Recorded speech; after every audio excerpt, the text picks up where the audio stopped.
What's up, guys? We're talking tinctures 101. What is a tincture? How should you use it? When should you use it? What's up with it in general?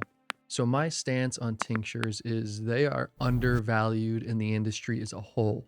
They are super convenient and they kick in quick. A tincture is typically made from an alcohol extraction. For instance, I have one that I made right here. It's got a nice green color to it. I use a 200 proof ethyl alcohol to extract the cannabis from it. We're good to go. We let it sit and dissipate.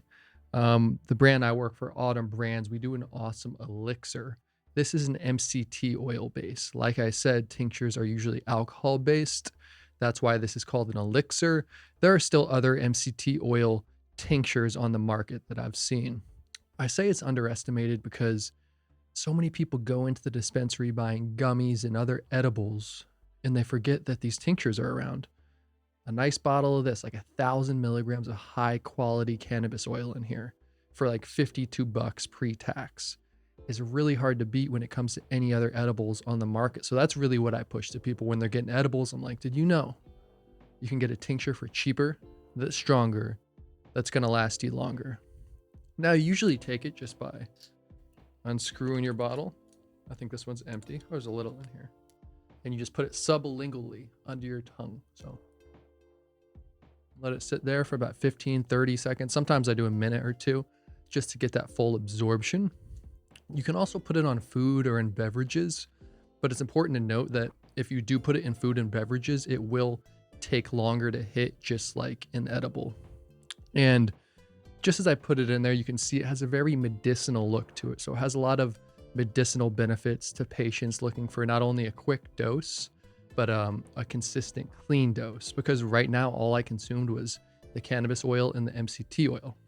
If it was this one, it would just be the cannabis and the alcohol, which has been reduced.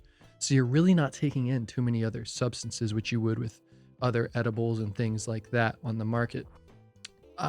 As I keep saying, I'm a huge proponent of this and just talking about it and spreading the good word of tinctures because there's so many elements to it. They're so versatile and they're really consistent and hit good. And there's different types on the market. Like I was saying, you got your alcohol, you have your MCT oil. Some people do a vegetable glycerin. I've seen olive oil tinctures. I have seen other different types of oil tinctures, but essentially what it is going to be a nice dropper that you can take for a more rapid onset that's really controllable. Is a huge other element to it, is the control factor. So I think that does it. Oh yeah, I have this other homemade one here that I made. This is a homemade one using MCT oil, and I think I did like a quarter of flour in here. So yeah, you can make it at home. You can go to the store and get it, and it's just a nice way to have on hand. Like this can be put into a butter. This can be put into a coconut oil. So you can still do infusions with it. It's just a nice base to have on hand for sure. I hope this video finds you guys well. Let me know if you have any more questions. This was just more of a spur of the moment talk to you guys. I'll do a more scripted full one with the questions you provide. So I'll look forward to hearing from you.